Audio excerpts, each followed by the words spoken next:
In Blood Meridian, author Cormac McCarthy introduces us to Judge Holden, one of modern literature's most enigmatic and philosophically charged characters. A chilling embodiment of violence, intellect, and the Nietzschean will to power, Holden operates within the novel's chaotic, blood-soaked world. Today I want to talk about him as a character, his actions, his, how shall we say, rather disturbing treatment of children, and the overarching philosophy that he represents, revealing a figure who challenges our very morality and uncovers a bleak metaphysical reality. Judge Holden is a member of the Glanton Gang, a scalp-hunting troupe of outlaws. He will appear in and out of the narrative as it delves deeper.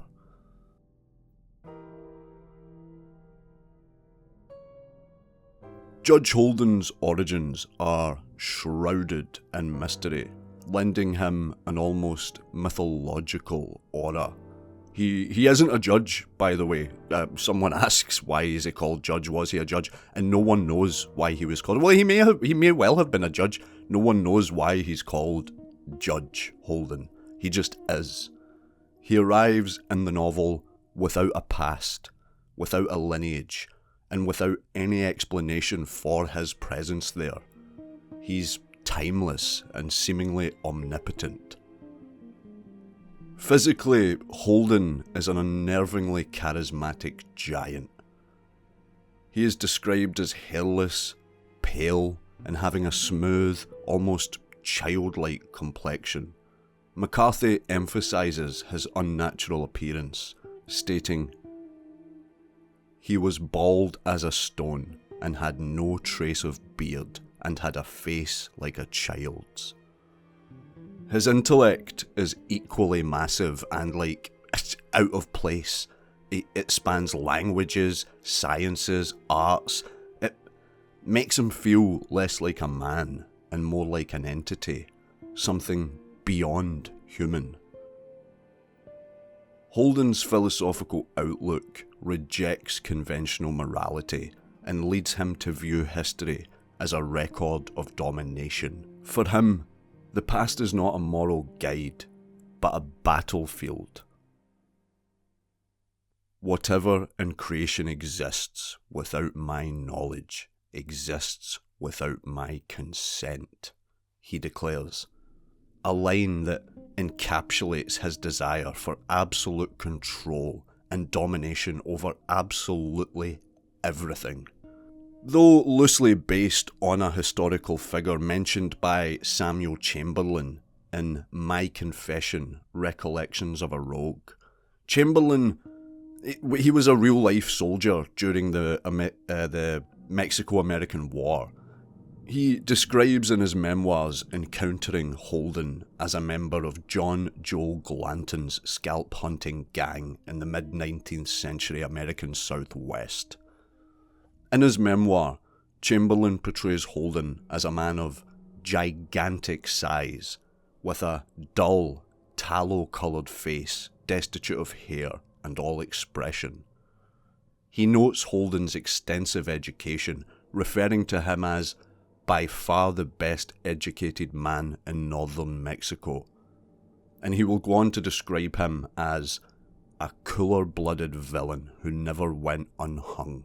It is important to note that this account, that Samuel Chamberlain's memoir, his account of Judge Holden, is the sole source documenting his existence. The lack of corroborating evidence has led some scholars to question the historical accuracy of Chamberlain's depiction, suggesting that Holden's character may instead be a composite or just simply an embellishment. McCarthy, however, in the novel, offers no concrete confirmation. He leaves Holden as a shadowy, ahistorical presence. This ambiguity amplifies his role as an allegory for violence and existential dominion.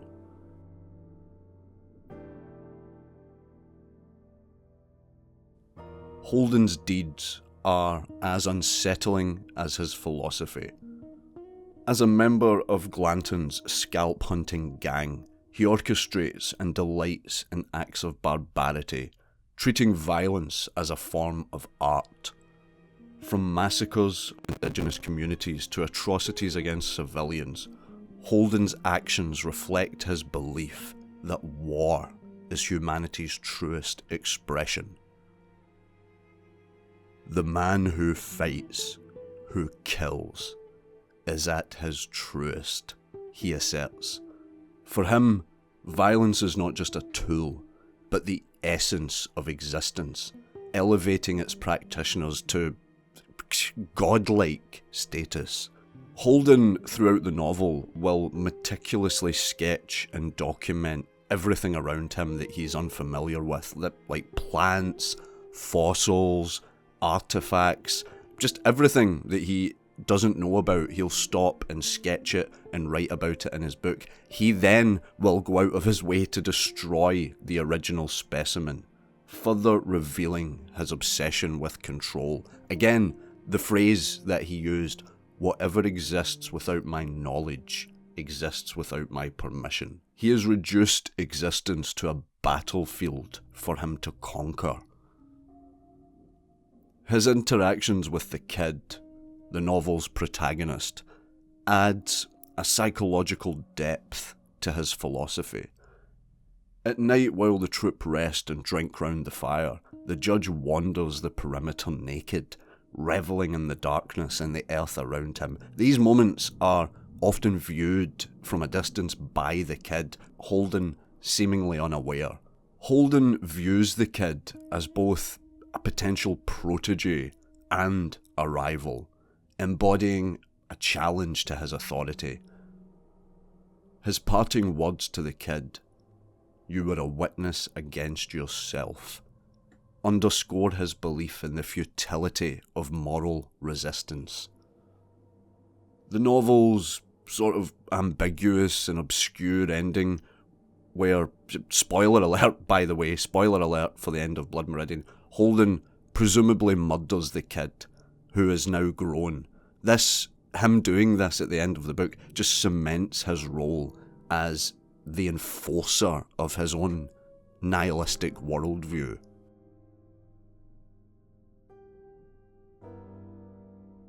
Perhaps the most disturbing aspect of Holden's character is the way that he interacts with children. This underscores his just utter rejection of innocence. While McCarthy's writing remains ambiguous, it heavily implies sinister intentions. It creates such an atmosphere of dread. Early on in the novel, there is a sort of a church gathering, and Holden falsely accuses the preacher of crimes, which in turn incites a riot. Amid the chaos, Judge Holden takes a child onto his knee, a gesture that is just absolutely fucking brimming with unease. Later on, he will display a lack of empathy towards murdered children, and he just is utterly fascinated by their corpses. This highlights his belief that even the innocent are subject to domination. The most haunting moment in the novel, for me anyway, is when the Glanton gang are being set upon by a tribe as retribution for things they've done earlier. The judge is found in his quarters, completely naked, with a naked child across the room from him. The text offers no explicit description, but the implications are deeply unsettling. This deliberate ambiguity forces readers to confront the darkest of possibilities. It causes you to use your own imagination to put these pieces together. It draws you in. It makes you feel almost culpable, like an accomplice, the way that it's written, solidifying him as a figure beyond moral redemption.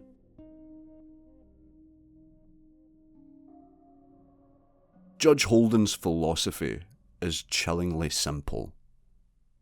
Life is conflict, and power is its ultimate truth. War is the ultimate game, because war is at last a forcing of the unity of existence. War is God. Holden proclaims this, and by proclaiming this, he is showing that he's just reducing humanity to a perpetual struggle for dominance. Holden rejects concepts like justice and mercy as illusions, celebrating instead the amoral essence of life. He loves a dance. He loves to dance. He loves a dance, does Judge Holden, and his grotesque dances, described by McCarthy as terrible and regal. The dancing, it sort of transforms the violence and the chaos that he is into a ritual, a performance that imposes order upon the chaos. The judge is dancing.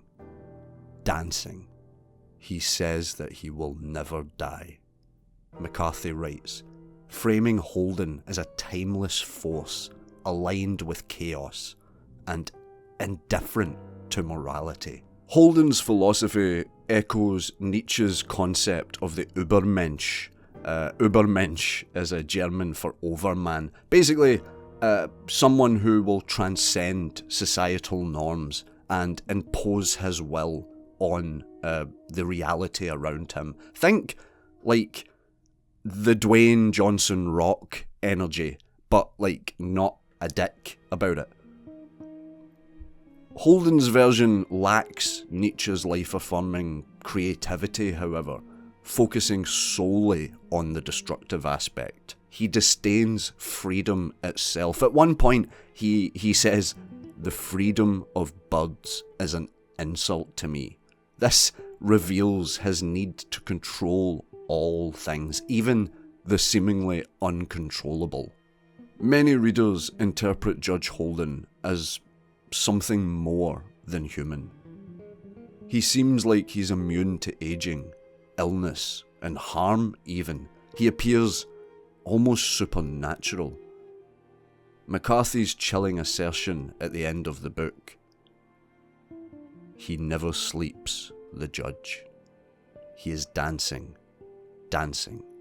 He says that he will never die," positions him as an eternal entity embodying violence and domination as almost cosmic principles. Aligning with archetypes like the devil or the trickster, Holden transcends these roles to represent humanity's darkest impulses and the indifferent forces of the universe. I mean, he could be Ares himself. Judge Holden may not be the main character of the novel, but he is the philosophical and moral epicenter of Cormac McCarthy's Blood Meridian.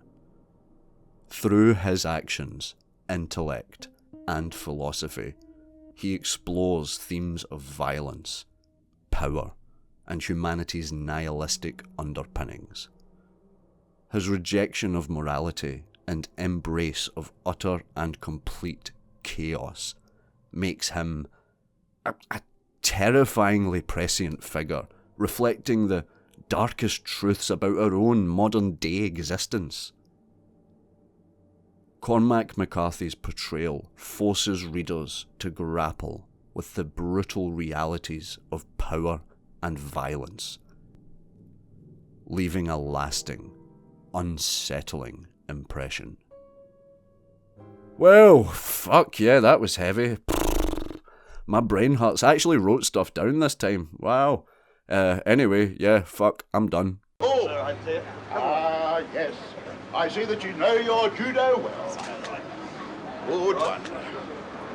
And you, sir, are you waiting to receive my limp penis? How dare get your hands off there.